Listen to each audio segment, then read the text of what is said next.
Thank you, Dr. Lebwell. Well, that is absolutely a perfect segue into our last and final speaker before we open up the program for questions. I'm going to introduce Mrs. Julie Block. She is our CEO of the patient group called National Eczema Association, where I've been thrilled to be a volunteer with them for close to 10 years. You may ask, why should I get involved with National Eczema? Well, the letters that were sent in by patients were people that were in touch with us. So we knew your name, your address, you liked us on Facebook.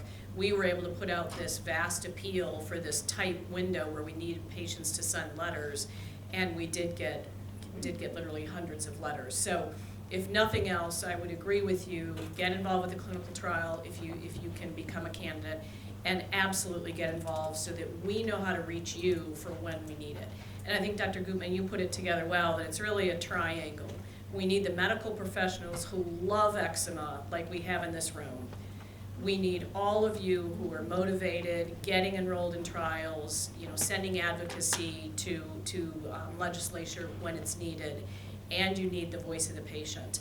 And the voice of the patient comes from the National Eczema Association, so please do get involved. And we need all of the brave people at the pharma companies to invest in this disease. And for so many years, we were like the forgotten disease, right? And I just wish I were younger and my sisters were younger when all of this started. So I'm grateful to the pharma companies. There were over 15 significant drugs in trials for eczema alone. That's unbelievable. So back to Julie, who's going to give us our final thing. Julie is absolutely the heart and soul of the National Eczema Association. We are based out in California, and we've just been so active for many years. Julie started her affiliation as the executive director in 2007, but she's had extensive experience in other nonprofit groups, including things like the Susan B. Komen Breast Cancer Foundation, and her ability for us to have grown and now be so poised and ready for this incredible amount of work that companies, doctors, and patients need to do, and we're just thrilled to be part of it. So I'm going to let Julie talk to you a little bit about the Eczema Association that, again, as a volunteer, couldn't be more proud of. So thanks, Julie. Thank you, Elizabeth, and welcome everybody joining us from around the globe. It's a real honor to be here, and I want to thank Dr. Gutman for spearheading this event. It's important to have events to share great news. Dr. Kruger, we're amongst, the best, the brightest, and Dr. Lebwell, and humanitarians too. Not only incredible scientists, researchers, and clinicians, but humanitarians who care about people. So thank you very much for your presentations and helping us put this event on. So we are ushering in the decade of eczema. And when I say we, that's all of us. It does take all the patients, the payers, the researchers, industry, and government associations. And let's see, what do I need to do? Okay. So I titled my presentation, Leaders in Eczema, Road to a Better Future, and we're all going to be leaders. If you aren't now, you will be shortly. I'm going to convince you. So, as I said, the National Eczema Association is going to be leading this decade of eczema. And never before have we had so much hope and promise. And I think I want to correct the number of drugs in clinical trials. Last I counted, around the world, is 22. We list that on our website. We get the list of those drugs from clinicaltrials.gov. A couple of years ago, that would have been a pretty blank Excel spreadsheet. So just to put that in a little bit of perspective. So some of the ways that the National Eczema Association is going to lead this decade of eczema, and the ways that you're going to join us, is we will produce a national awareness campaign. We need to explain and reverse stereotypes about this disease, talk about the comorbidities, talk about the burden of disease. We will unite medical professionals for this new decade of eczema. We have to bring in the allergist, the dermatologist, the pediatrician, the general practitioner, the internist. All the different kinds of physicians that you see need to be united to usher in this new era of care. We want to promote new models of care that address the whole person, the psychosocial aspects of this disease, the comorbidities of this disease. And we have a lot to work, and that also includes, some of the alternative treatments that may show promise in the future, and things that National Institutes of Health, one of the institutes is looking at some of the alternative medications, probiotics, vitamin D. We want to know it all. We will focus our National Eczema Association research agenda to help usher in this decade and meet some of the unmet needs and gaps in literature and research that are going to be needed to propel us forward. And lastly, we will advocate for accessible and affordable treatments for everybody. So you're going to hear more about these 5 transformative keys and, how we are going to implement them and how you will be a part of all of those. So what about you and the National Eczema Association leading the Decade of Eczema? So just a few short things of ways that you can be a part of this, and you will be a part of this and be a leader. As you've heard today, you must participate in clinical trials. And there's other research surveys. Every now and again we'll send out something, put it on our Facebook page. We need to gather data, we need this information. You can participate in our events. We have the Itching for a Cure walk, we'll have leadership conferences, we have Eczema Awareness Month when you can have the opportunity, both of the Itching for a Cure event and Eczema Awareness Month are sometimes just the catalyst that allows you to start talking about it and maybe tell your neighbor or tell your best friend. You don't know, I've been suffering for so long, and October is National Eczema Awareness Month, and I wanted to share how this impacts my life. We also have alliance partnership opportunities. We'll reach out to you to participate in perhaps a focus group or other kind of very exciting gathering of eczema patients with our industry partners. We have one going on, it's called Eczema Frontiers, and there's a flyer on the desk outside. We need some folks from New York to help share with a vast number of stakeholders in this field what it's really like to have this disease so that they can develop treatments that are meaningful and effective for you. Keep informed. Our website, our social media channels, like us on our Facebook page, our magazine, our conferences, our forums, and of course webcasts like this. This webcast, by the way, will be archived and on our YouTube channel soon, so you can get your science all back. I'm going to have to watch Dr. Kruger and watch these again and get my TH2s and IL-33s and so on down. But I'm pretty proud. I was following it pretty well. Don't ask me to repeat it. All right. Eczema awareness and fundraising. Our NIA support network. We have a support group here in New York led by Barges and Janelle. Where are you?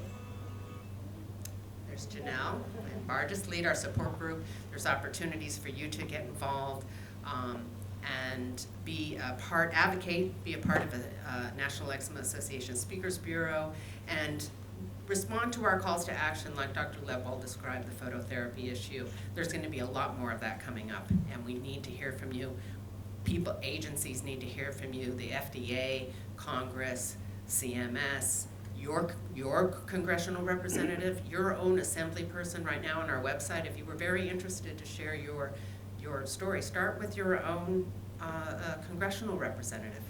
Ask for a meeting, go in and talk about how this disease impacts your quality of life, and urge them to continue to advocate for good pathways to drug improvements or whatever it is we're going to ask them to do. But first we need to make them aware that eczema is so much more than a little rash that it just, so that's your first homework.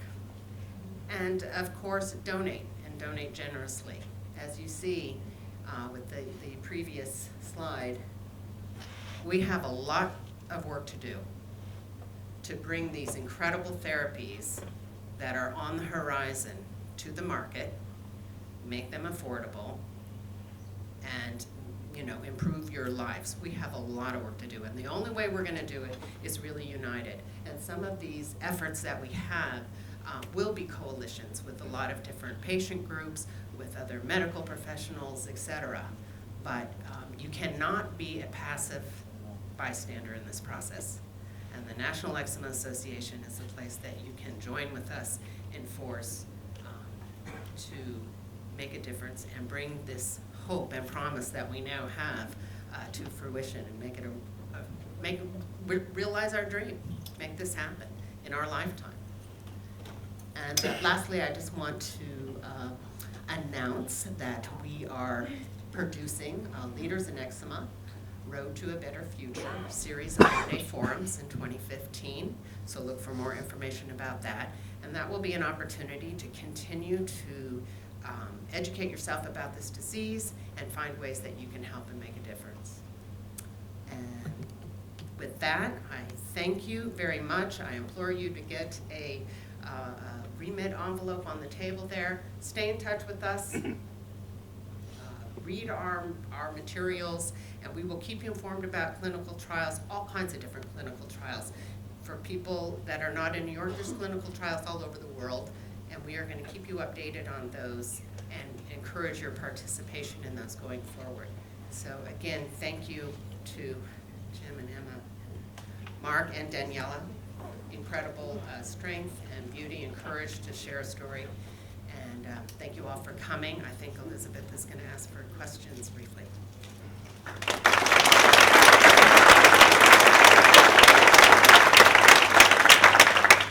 We do have time to ask a few questions, and we've got a roving mic here. And due to the webcast, there's Andrea over there is a question in the back. I would ask you to wait till the mic gets to you, just so that our people on the webcast can hear it.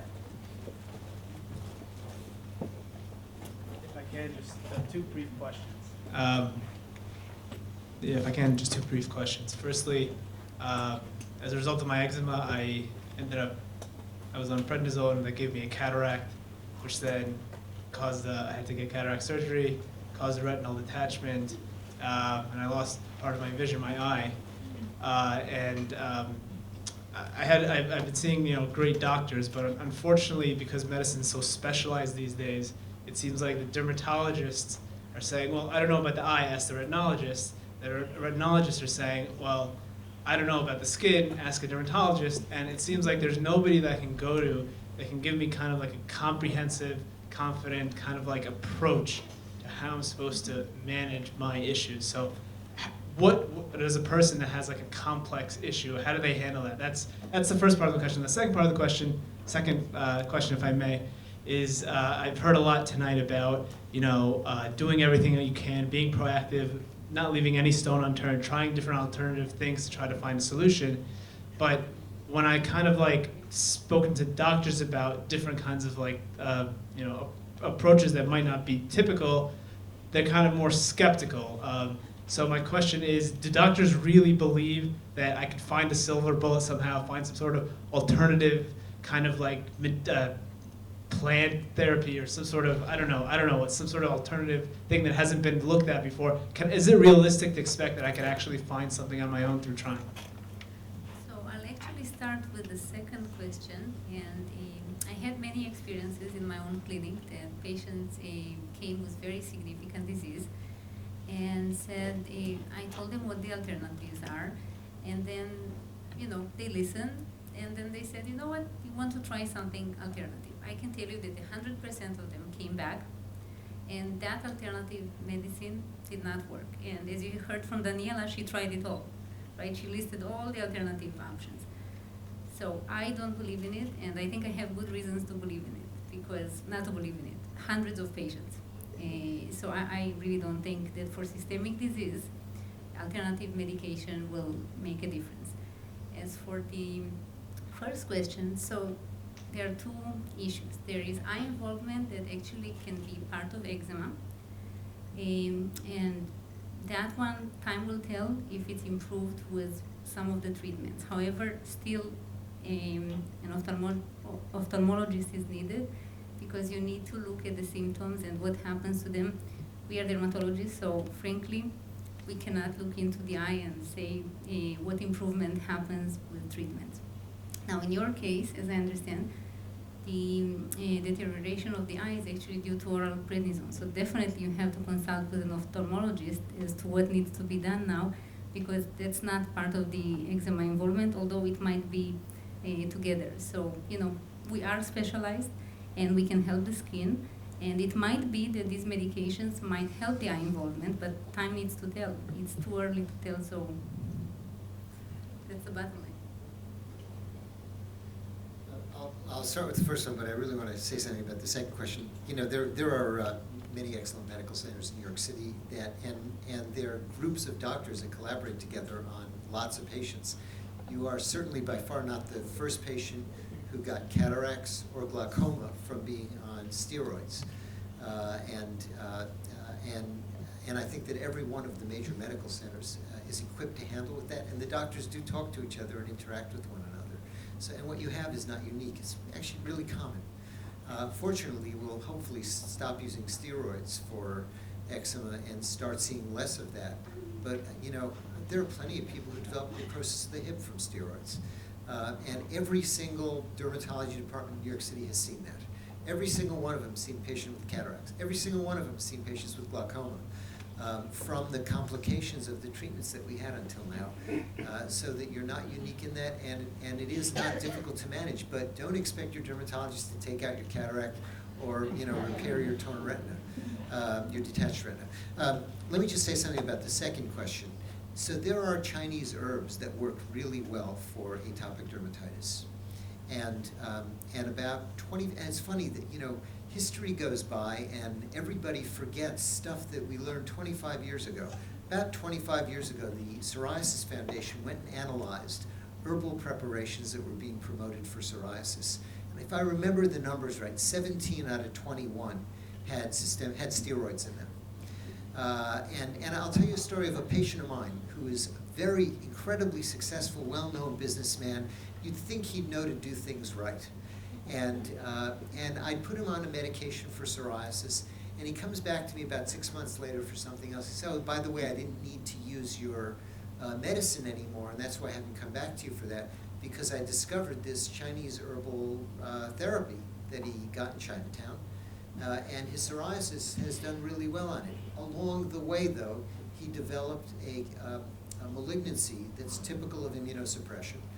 And he said, doctors can't understand why his adrenal gland doesn't make any steroids. And I'm thinking to myself, they obviously don't know that the other doctors don't know that the Chinese herbs can have steroids in them. And let me tell you, you could find a Chinese herb that will work for you. But why would you go and, kind of try to find it yourself when there are, lots of people that you can ask about it that might give you better advice? So anyway, the bottom line is that there are plants that work for psoriasis and they have steroids in them. Many of us have seen patients like that, but often the story ends up very poorly.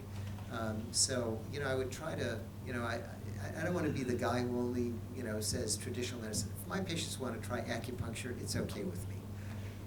But then, most of the time they end up coming back saying that it didn't work. There was a chiropractor in New Jersey who wrote a book on, basically it was enemas for psoriasis, combined with sunlight and, ultraviolet light treatments. Well, of course, the sunlight and the ultraviolet light treatments worked.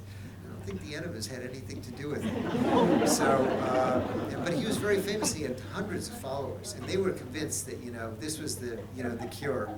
Well, the ultraviolet light probably had a little to do with it. Anyway. Is there another question? We've got time for probably two more. Question down here. Where's the roving mic? Maybe I'll just do my own editorial on the herbal things. We do talk to a lot of patients all the time, and my only caution is those have not been studied in large series, and for things to get approved in the US, it means it has been vetted for both incredible safety and efficacy, meaning it works. And so I, for one, those are all fine to try when we had literally nothing in our armamentarium, but in the future we will have things that have been thoroughly studied by pharma companies and really poured over by the FDA. So when we have those, I think that will be very safe and very effective, rather than, you know, trying to figure out other alternative things. Question here? Yeah. So I have 3 children that have eczema, and I'm basically here on behalf of them. Are there any clinical trials that are currently enrolling children? That's my question. That's an excellent question, Dr. Goodman. So the topical study that Dr. Lebel mentioned, the Anacor ointment, that enrolls in children. Unfortunately, all the systemic drugs, there is a path to go through, and we'll first need to finish the studies in adults, show safety to the FDA on adults, and then we'll be able to go to children. But topicals we do have now to offer.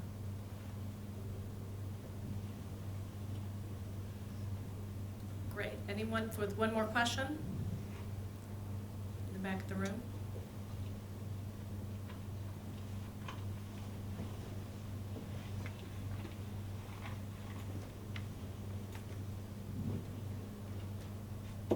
Is there anything that can be done to stop or slow down an outbreak? Because usually your skin is clear, something triggers it, and then slowly over a week, a month, 2 months, it just creeps and takes over your whole body. I'll just say my initial thing, but I think that's something that the National Eczema monthly and quarterly news information really helps with. What do we currently have? How do you tamp down the fire? How do you keep the embers from not erupting again? And we have many, many tips and tricks, you know, bathing and moisturizing, what moisturizers work better. Definitely keep it moist. Don't shower and bathe and don't put anything on it. I mean, there's so much you can do with keeping your skin hydrated. And that's a lot of the patient information that National Eczema invests in getting out to you quite a bit. I don't know, Dr. Guma, if you want to say anything else.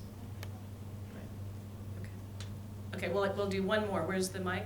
One more down here, and then we'll break for New York late dinners. Right here, right next to Dr. Kruger. I just have two questions. One, I don't understand. I know this is an immune disease. Is it also an autoimmune disease? And how does it present that way?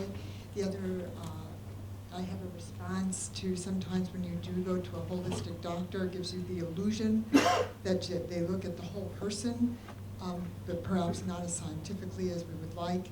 And maybe that's something for a response to medicine in the future, that we need someone to overlook everything, because I'm experiencing as well. When you take cyclosporine or the steroids, you have other problems, and it's hard to deal with these specialized problems when you're dealing with one. Correct. It's like the whack-a-mole, right? This comes up and then this. And Yes, this. yes. I know across medicine, and I worked 20 years in the medical field, not as a physician,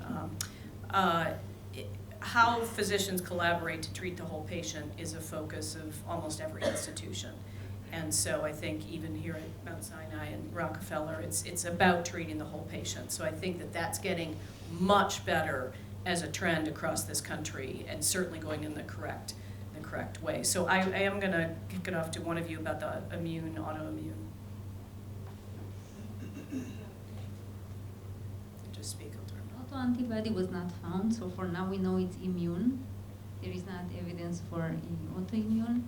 And for the second question, definitely, I think we do need to look at the whole patient. One thing I would say that when you get treated and you improve, I think everything is better. You sleep better, the itch is better, you sleep better, the anxieties usually, from my own experience with my patients, the anxieties are better. But many times we do need to work together with other doctors and improve the whole patient. However, I think it's a very, there is a very big correlation with the effect of the treatment. If the treatment is successful and doesn't have side effects, usually the whole lifestyle will. And I think that's what you are referring to. Great. And one thing we didn't address today is overall fatigue. I think patients that are doing well on some of these trials, just the overall fatigue, so life does improve, as Dr. Goodman said, just in general because you're sleeping better, et cetera. So we're gonna call it a night. I just wanna thank, oh my gosh, our faculty. Thank you so much. Some of this was very deep, but it really offers you an insight into rock stars in the medical professional who care about us and treatments in the future. Thank you to our industry partners from pharma who invest in this. And the future's bright. So go have a wonderful dinner, and thank you on behalf of all of us.